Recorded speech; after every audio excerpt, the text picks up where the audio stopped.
Hello, everyone. Welcome back to Heirloom Afternoon. You probably are saying to yourself, is that a new intro that you have for your video, Cheryl? Yes, indeed. We have a new intro to the page. The reason is because I'm working on changing my name across all of my social media channels. And let me tell you, that is not as easy as it sounds.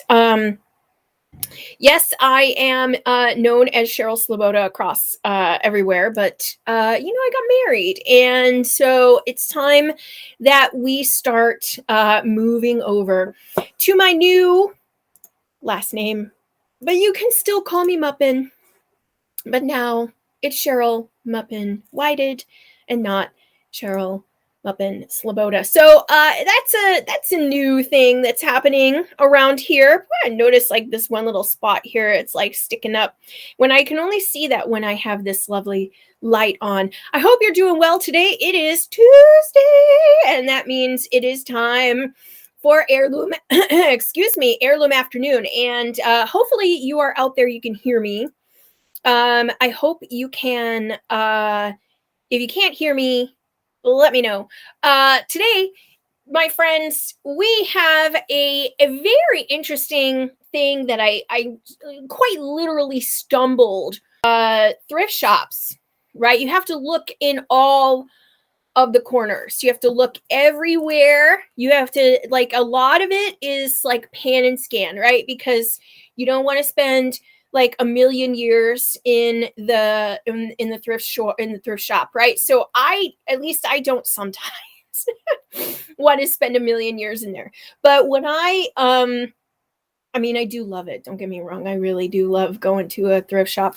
But sometimes we're limited on time. Sometimes we have the little one with us, and he is not a fan of the thrift shop. So we try to go in, make it quick, pan and scan. My friends, always double check the bottom of all the shelves, because for some reason, that is where all of the sewing related stuff is. Now this I bought some time ago, and so I'm going to just pull this stuff out of here because it's very interesting. And maybe you might find it interesting too. And this is the pile for today. And of course we still have a family quilt hanging, and we have some very cool things to show you. Now, this is it's a wild amount of stuff. Like, I don't even remember half the stuff. Oh yeah, I do remember that. Okay.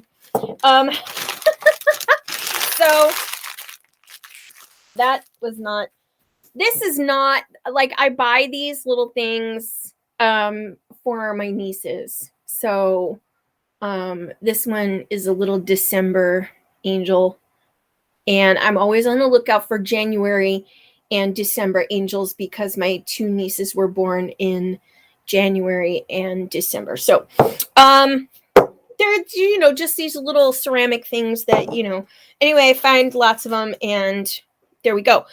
All right, so here's some really wild stuff, and then we're going to talk about the thing that I almost wish I found it first. I could have stopped. All right, so one of the things that was really interesting was this darner. It is a foot form darner, and I had not seen one of these before, and it even says foot form patented. So if you remember our darning episode a few episodes ago, they mostly were not foot shaped, they were egg shaped. And so this one having like just a foot form, and you can see it's been used. It's not like it's new. Somebody who got this used it.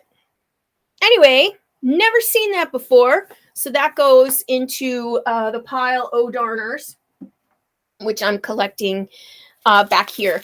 The other thing is we have a needlework kit. Now this is an older needlework kit. It looks like it's never been opened. It's never been, and it's, you know, for these towels that say welcome guest. So stamped linen. Let's see what that looks like. There we go. And so you can see also it came with all of the thread included. And so this full kit here, never been opened, fully sealed. I thought this was a pretty cool thing to grab. So that was one of the things. And of course there was a basket at the place, right? And the basket had like all of these bags in it. And, you know, if you don't really go through the bags, you don't know what's in there. So here was one of those. So that's something to add to my list. Now, here's another one. This is an embroidery cotton kit. Now, this does look like it's been opened. Double bed quilt, Regency design. I think this is for a very large bed project, and this was all of the colors needed to finish that quilt, and it's still here. And then here was what was in it. This was in it. This is from this was in here. So this is from 1977. I don't think that these were. But this is pretty funny. You'll get it. It's hard to be humble when you're as great as I am. So, yeah. So somebody started embroidering that, and I believe I will be the one to finish that. So I just thought that was really cute. Also, in that same section was this pattern. Again, these were just in a basket at my local quilt or my local thrift shop, and this is a small project to make costume jewelry earrings. And here's so, you know, you sew on beads and sequins, although none of that was included. And this is this is a pair of earrings or an earring. I don't know. This is just one design in here. I don't think this is really an earring. Grape cluster. This is only one of them. And I think that would make a nice pin, but it's really big. And I mean, that would be like huge on a person. So anyway, the little design is here, and it looks like it's been printed onto this felt, and for $2, I couldn't help myself. So, and then there was one more little thing, and that is the Dooley Darner and Laundry Marker, which fits any sewing machine. And I was like, what is this? And so and it says fits any sewing machine. So what is this? The Dooley Presser Foot Company. And it, my friends, is just a hoop. And there is remnant here of an elastic of some kind of rubber. And so that means this is a darner, so that, and don't let this fool you. This is not how it looks. You put this like your sock or whatever, and I do have one in here. Okay, let's just pretend that this glove is what we're trying to darn. Okay, and we put it in here, and then we you rubber band it onto here. Okay, so you rubber band it onto here, and then you open this up, and then you take your sewing machine and you stitch in here back and forth, and it's supposed to be like a little hoop so that you can control it, right? So if you were darning this by machine, now you can darn it, move it around, do whatever. Or if you wanted to mark your laundry, I mean, yeah, so it says place hoop in stocking with hole to be darned in the center of the hoop. Draw stocking tightly over hoop, holding firmly with one hand, and place the other rubber band around the outside of the hoop. Gather the stocking up on the fingers to the hoop and pass it under the needle. And then you just basically do the darning stitches, and then you just sew. And then, yeah, so this is, a this is to, and they tell you to remove your presser foot from the machine. So if I take this little sticker off, it'll tell me under there. We don't want to rip the instructions. Okay, so yeah, it says put attachment, and yeah. So it's a really interesting little tool. Yeah. So it's neat, so you just use this to like self darn. Anyway, $6 for the Dually Darner. And so I had never seen anything like that before either. So many new things. But the real kicker was this one. And this was all as a single kit. And I bought it sight unseen. I saw that it had 2 books and a tool, right? And it's called a Loomette. Now, I've never seen this device before, so let's take a look. Again, it came in a plastic bag, so don't pass up on those plastic bag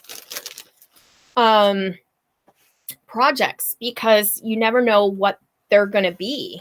And I thought that this was really neat. So this is very similar to our potholder thing. Oops, I just knocked into the camera here. Sorry.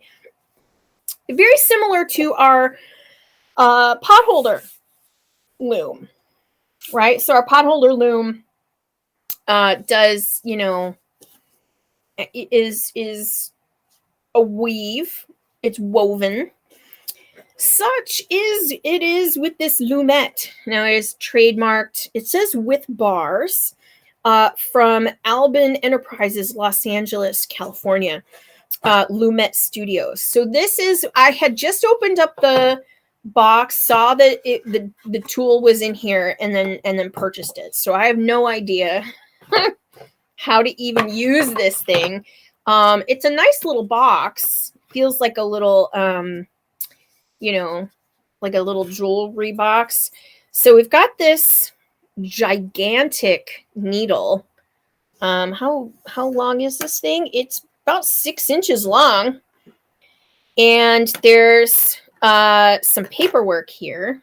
And then there's the Loomette, which is trademarked, not patented, but trademarked.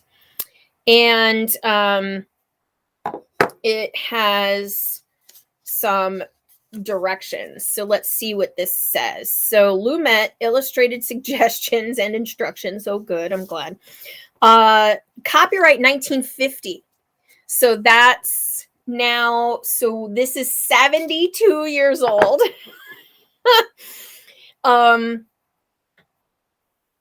Yeah. So now you can see why it was in the bottom of the. Okay, so you can make afghans, scarves, pillows, sweaters, berets. Berets? Who makes berets anymore? Bags, collar sets, table scarves, luncheon sets, bedspreads, coats, dresses, and blouses. It's quite a bit that this thing does. And then it's got some directions and basic weave that they want you to try. And then you go back and forth, and you can continue, you can join the squares, very much like they said you could with the potholders, right? You can join the squares, and then you can make like even bigger stuff. Now, it does say here, that the Loomette has adjustable bars. And I don't think the just adjustable bars are here. So my directions don't show me how to use adjustable bars. I mean, they tell you here, but they don't show you a picture of them. Then it came with 2 books, one of them being the Loomette handbook and the original Loomette weaves. And these were both originally 35 cents. This one is copyright 1949. And it shows you a little bit better what the Loomette does. So the following weaves have been originated solely in the Carter Craft Studios for the benefit of those enthusiastic Loomette weavers who wish to make their work more effective and distinctive. Only such weaves as qualified for effectiveness and ease of making without complicated instructions are offered in the following pages. So they've got you. And here's where they're basically talking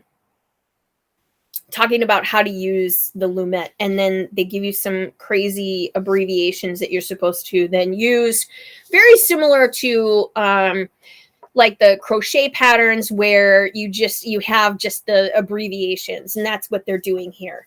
So they're showing you all the different styles of weaves with all these different weave treatments. There's one that's very similar to what we tried to do here. Oh, somebody's trying to call me.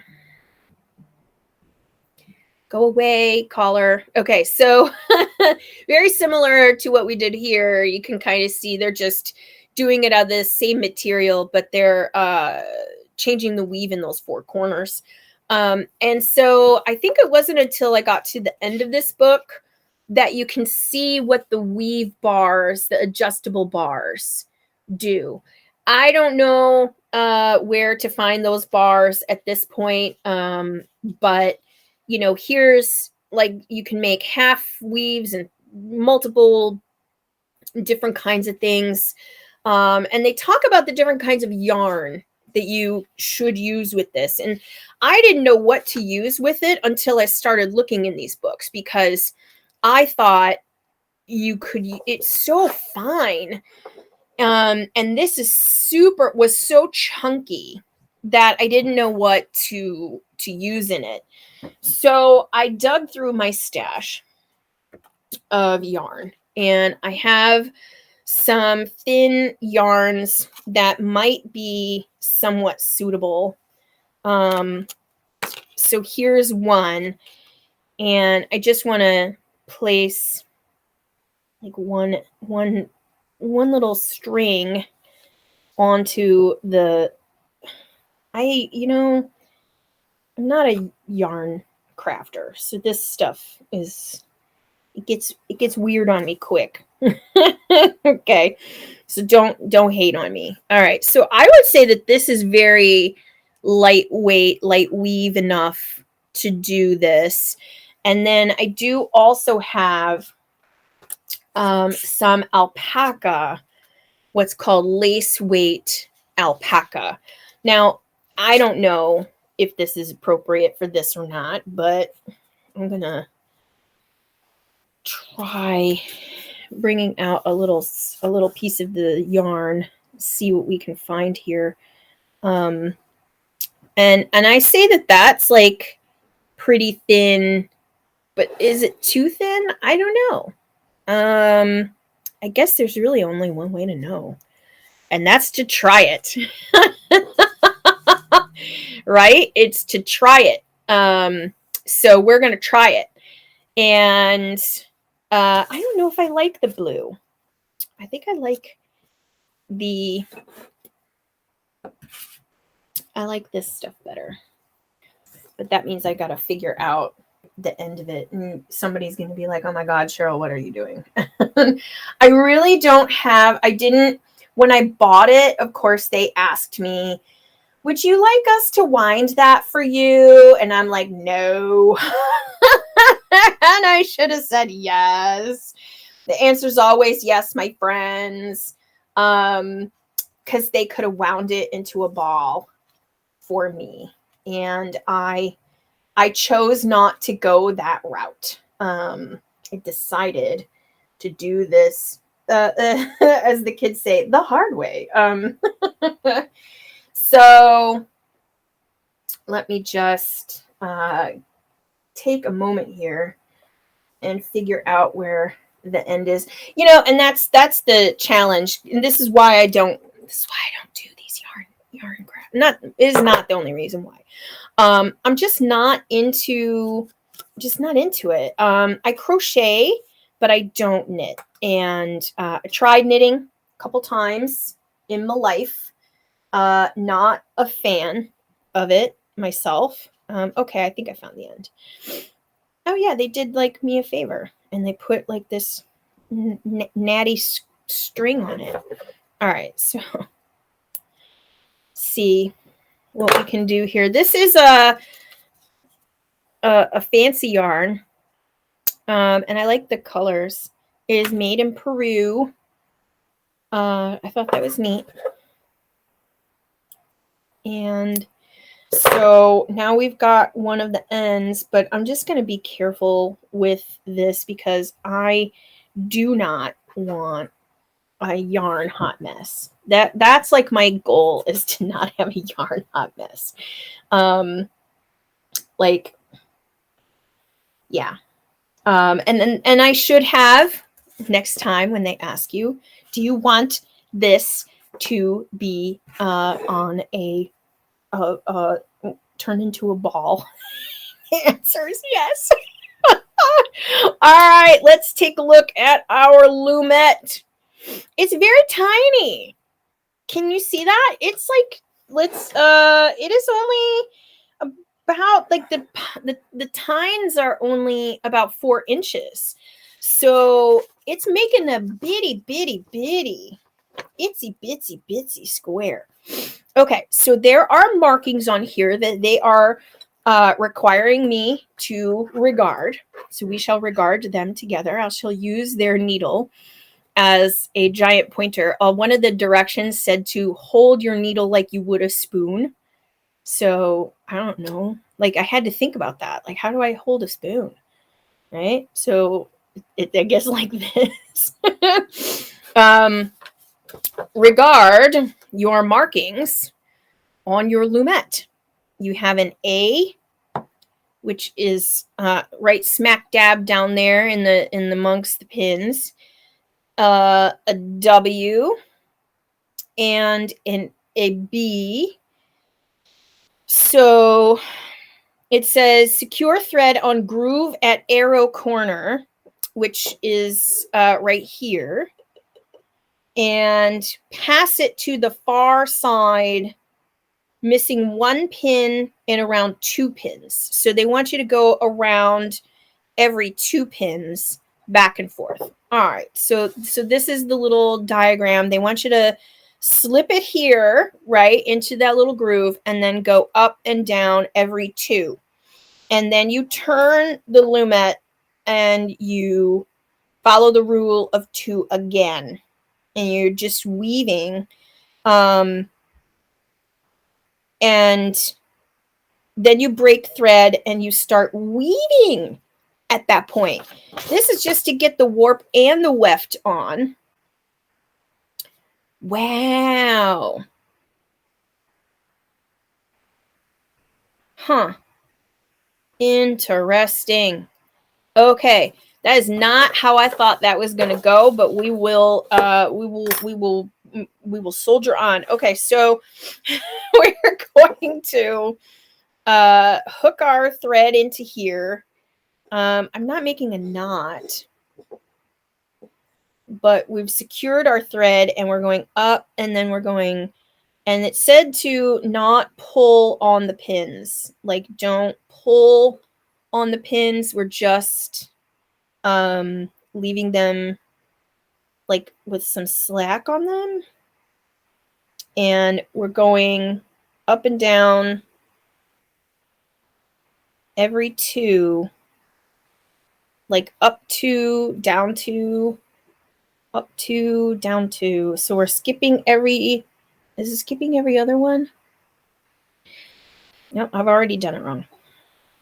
All right, so we're over the two, and then we come down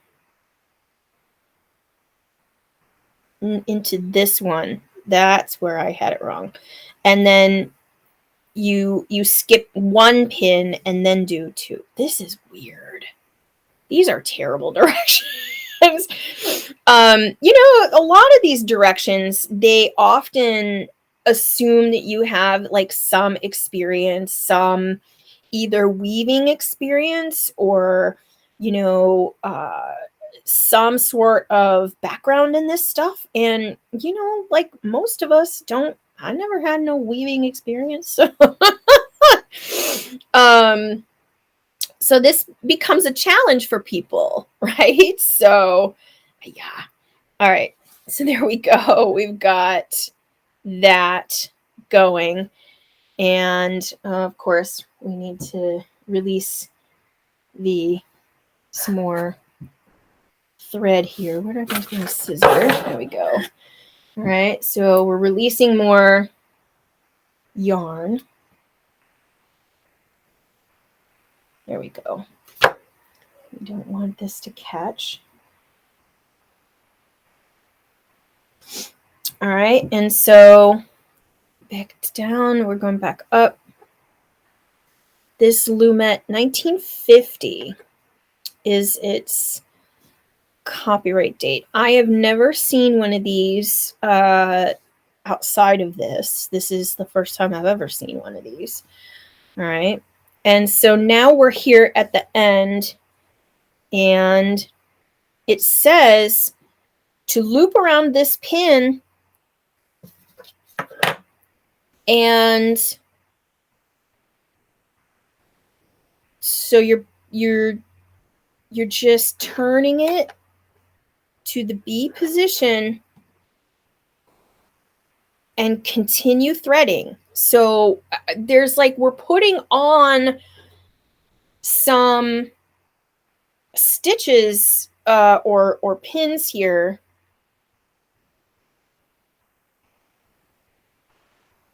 This is very strange. So, okay, so now we're doing the same thing. And I am double checking that we're not doing it wrong. This says it forms the basis for all future weaving. So this is like the beginning stage of everything. Now these pins are nice and long. That part I will say. They're not super short. We normally think of like the steel loom that we just finished last week, and that had crazy short pins, and you're trying to get those loops on it, and that was really hard. This is not. These are nice and long. Like you can see how it's going. And it's like 2 and then 1. So that is kind of the key here, I guess. And we're not looping this. All right, so here when we get to the end, You are threading back to the A position. So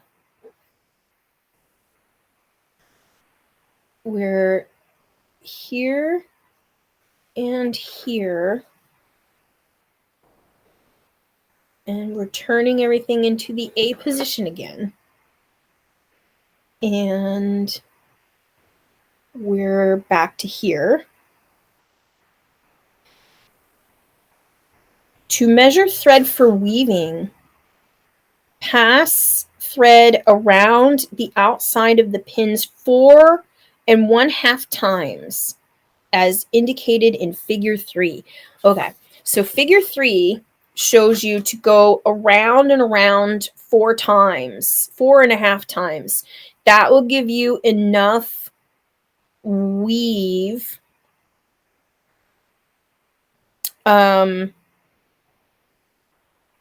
enough of the thread to weave with.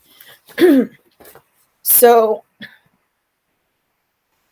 in break thread and thread needle and start weaving at the W corner. Okay, so now we've got to come back down into that little weave thing here. You and I are in the same boat. I have no idea what I'm doing here. It does look neat. But you know, this is what somebody who bought this probably had to do. Had to figure this out. It is not intuitive. All right. And so in order for us to determine how much yarn to use, we've got to go around it like 4 times. So 4.5 times. So let's figure that out. So if we put our thread here, right? 1, 2, 3, 4. Yeah. And a half. So that's supposed to be enough thread to weave with. Okay, so we're going to take that. That does not seem like enough. I think they are wrong. But we will find out. Okay, so we've got our thread here. And this is where it gets interesting because this is where the directions like completely cut off, right? In weaving, the needle passes the thread around the pins each time, entering the center of loops formed in the threading process. Figure 4 shows the first and last row of weaving. Okay. So the first and last row is shown like we expect. It's up and down, up and down, up and down. You know, with and they're like that's we're just showing you the that's all we're showing you. Okay. So we're going to do that. We're going to we're going to have to first thread this. Okay. So now we've got our needle. This does not seem like enough, but we will soldier on. And where does it say to start, though? Yeah, because your A is down here. Your B is right here. So that part is right. Well, you know what? I'm just going to do it this way. And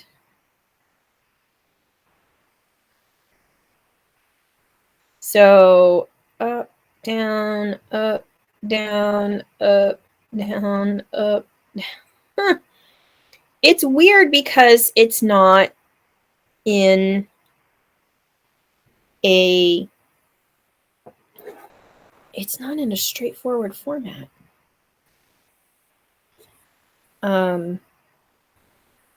to me. Because of the, I guess, am I supposed to go in both directions? No, it says only one direction. All right. I'll believe you. So we're going around this pin and we're doing, what did I do? So this is so odd because like there's a, this does not seem right. This, yeah, this is weird. Okay. So, I mean, I'm following the dumb direction.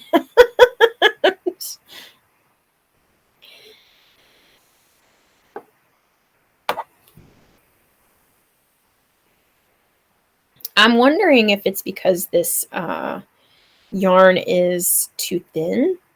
I really don't know. Okay, so we were under, so now we go over.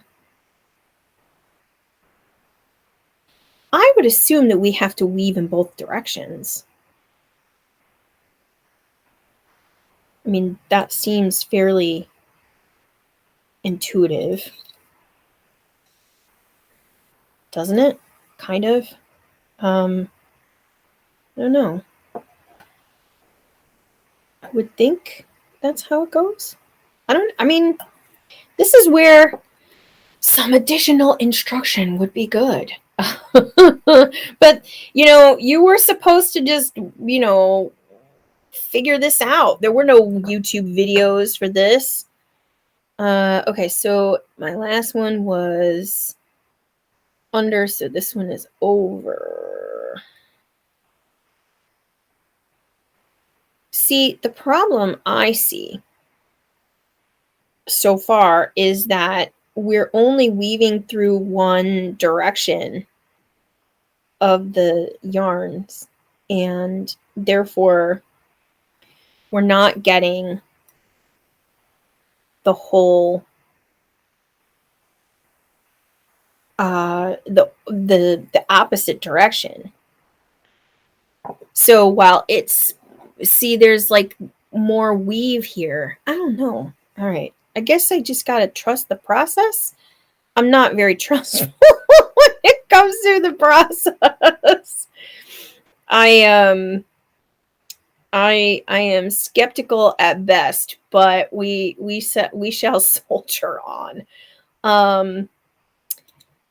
And continue this ridiculous experiment. So when you go to a vintage shop and you see something and you pick it up, right? Like the goal is to try to use it, right? Like you could just not use it. You could just sit on it forever, but I don't believe in that, right? Like somebody tried it. It didn't come with any thread. So whoever bagged this up left it, All right, so here we've got to figure out, like, we're going under and over. We're trying to do that properly, but it looks like we really won't get a good weave until we go in the other direction. Because this is not catching. First of all, it's catching on other pins. This is not catching the threads in the opposite direction. So I'm very confused.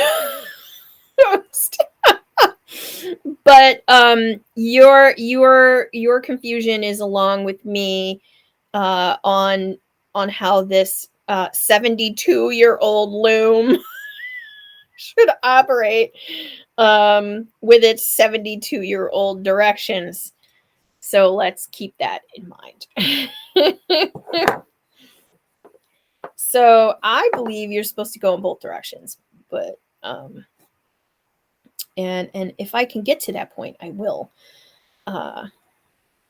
without knotting up this thread too badly. Okay, So we're about halfway through, and it's not hard. I'm sure you're probably wondering, like, why do I have it like up in the air? Um, that just seems more comfortable to me right now. So that would be why. And then we're doing under, yeah, under. See, there's like a whole layer there that we're not catching. And there's this process of putting the weave on that I feel like we're not. Okay, so that was over, so this one has to be under. Yeah, it's just kind of odd. It's very odd. All right, so we're getting to. I think you needed 4.5 times around for each side, so I may have to get more yarn. It's, I mean, it's easy. That part, it's easy to do if you follow some of the directions and understand what they're trying to tell you. That happens to me all the time. And yeah, there we go. Oh, Gwen! Hi, Cheryl. My grandmother did something like that, but I don't remember the steps. I don't either. I'm trying to follow their redonkulous directions, and it leaves a lot to be desired. But this little device was manufactured in California, was sold. I'm sure these were one of those things. And Enid is saying this is called a pin loom, and they call it a Loomette. And they made like all sorts of like, we've copyrighted this name, and trying to make it look all official. But it's very it's not intuitive because of how they want you to do this weave. And I do believe you've got to go in both directions. So we're going to have to see how, now that we're at the end here, because this does not have enough weave for, okay, so the last one was over, so this one is under. And that's the only thing you've got to keep in mind is making sure your needle is weaving in the right direction. It's neat, but and I don't mean to say that with a but, right? Like, but it's not, like I said, I don't think people would read these directions and know what to do. Now, look at that yarn creation, right? When they said 4.5 times around the loom, they were not kidding. That is right on for the number of times to go through the loom in one direction. One single direction. That was it. That's all that's left. So now, to do the other direction, because this is not a full weave, we got to do that again. So, I don't want to knot up my beautiful ball or my skein. My skein. So we need to pull some more off of this and get about 4.5 more loops. And so what we're going to do is we're going to check it there, and you wrap 4 times, 4.5 times. 1, 2, 3. Is that 3? Yeah. 4.5. I mean, that's what they say, right? So that's what we're using. And I guess the good thing is they had that measured out enough for you so that you didn't go off and cut yourself like way more than you should and get it all knotted up. So there's that. Okay, so we did everything in this direction. Now we need to go in this direction because look at all these. Like these are still sticking up and they're not woven down yet. So we have to do that part.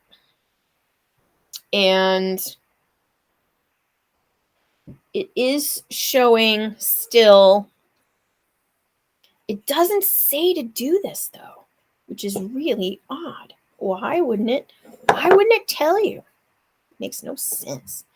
All right, so we've got to go and weave this way. And we've got to pick up like everything. And all right, so this will be a bit of a challenge initially because they're kind of all coming to want to separate some of these. And, you know, it doesn't really matter which way you go as long as you go a way.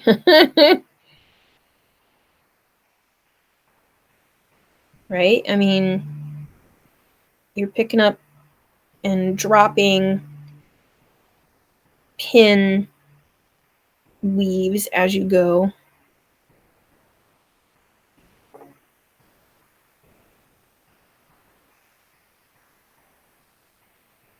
So that's the first row. I mean, that already feels like we're actually making something. Yeah, because these rows are not pinned down. Okay, so then we have to go. Yeah, so many on this direction.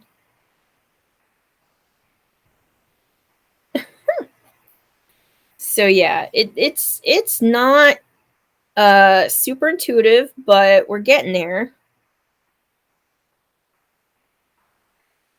And it's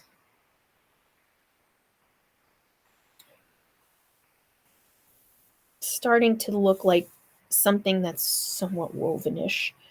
We got to make sure it doesn't knot up here. So now we're starting to see like it's catching stuff. So I go back and forth. It's 4 layers, but the pins are grouped in 3s, making it easier to know where you have been. Yeah, this is like all even. There's no other direction. So all right, so this one was over, so this one's got to be under. Yeah. It would be a challenge to not to have those pins in a different place. Like I think that would make sense. Enid, I think that would be a smarter way to have designed this. But the Loomette people think otherwise. And they've got like dozens and dozens of designs, to tell you to go through here. So you kind of have to eyeball it. And I mean, it is cool. It's coming together.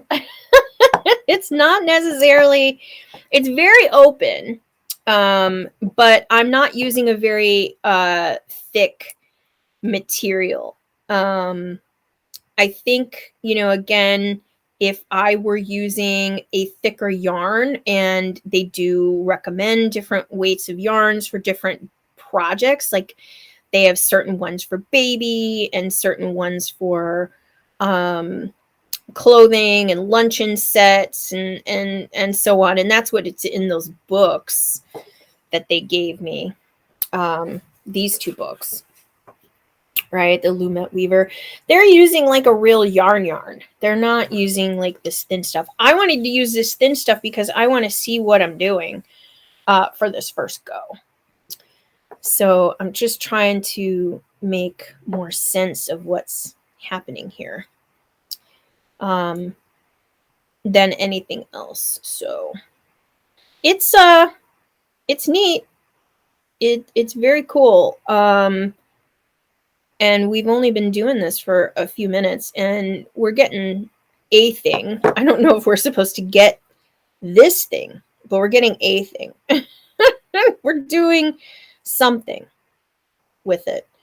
And I like having and purchasing things and then like figuring them out. Like that's the whole goal, right? Like people wonder like, oh, how did you teach yourself how to do whatever? Well, I just bought a thing and I just jumped in. You just jump in and do the thing. Just jump in and do it. Who's going to stop you? Nobody. There's no yarn police coming to say, Cheryl, you did it wrong. At least I hope not. Right? So, yeah, I'm just here to try a lot of stuff and see what sticks. And if you don't like it, don't finish it. Don't make more. Don't do it. Don't do the thing. All right. I don't want to twist these. So, yeah, I mean, why are we worried about what people will think if you try something new? So, I mean, they were right about the amount of yarn it took to go through all this. So that's pretty cool. See, and these like this looser top weave is pretty interesting. So I can see why you would want additional layers on here. That makes sense now, right? Like it sort of makes sense. Sort of, kind of. Oh, there's the mailman. He always comes around this time. So you get what I'm trying to say here with this lovely Loomette. The Loomette is a very interesting device. All right, so this one was over, so we want this one to be under. And so, yeah, it can be a challenge to figure out how to use these little devices when they don't really come with very good directions. And like, for example, the darner that we showed earlier, I mean, it practically has no instructions. And, you're supposed to read the box and know what it's supposed to do. And a lot of times these older books, they just assume so much in the sense of technology. Like they assume you know how to sew, and so they assume that you know what you're doing and that you can read these instructions and know what they're talking about, and I don't. So now I can feel that that's really well tacked in there. Like that's woven, and if I took this off, they will not come apart. That much I can already tell. This, on the other hand, these other sides, they are not. And so that is really interesting in that sense. I was trying to pay like better attention to see if I were missing any, but I'm at that point where I don't I don't really mind. As long as I'm getting the areas tacked down in the way that I need them to, that's all that matters. So, um, so the Loomette, never heard of it, bought it, uh, unboxed it, tried it. Can't say it's too terrible. I mean, you know, don't know if I could do this while I watch television. Um, I don't know if I could barely do it while I'm talking. And so, there's that.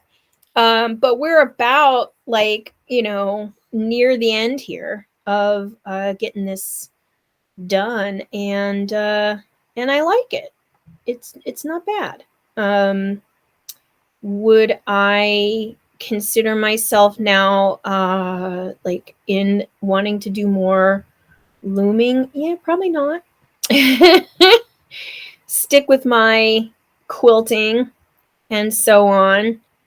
But this has been a fun little project to try. Um, so Terry, what if I wove 2 under, 3 over, or variations? That's what this whole book is about. Like, it is all about the different over under weaves, and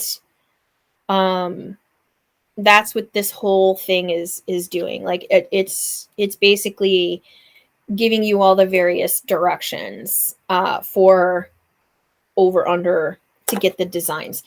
And I mean, I guess I could be doing that if I were using a thread that would be used like thicker, that would fill in some of these gaps, right? Because what I'm using here is really thin, and I'm sure that a different fabric here or a different yarn would give a different effect. So, it is again, I'm experimenting. I don't know. I'm following their directions, and I don't know if they're necessarily the greatest. But we're doing it. We're making it. And we're almost to the end of this weave. I think it's okay, right? And, part of that is the prettiness of the yarn. So, my friends, our time is up. I hope that you have a fantastic week, and come back next week. I will have a different vintage sewing tool technique, something for us to try. You never know what you're going to see over here on Heirloom Afternoon.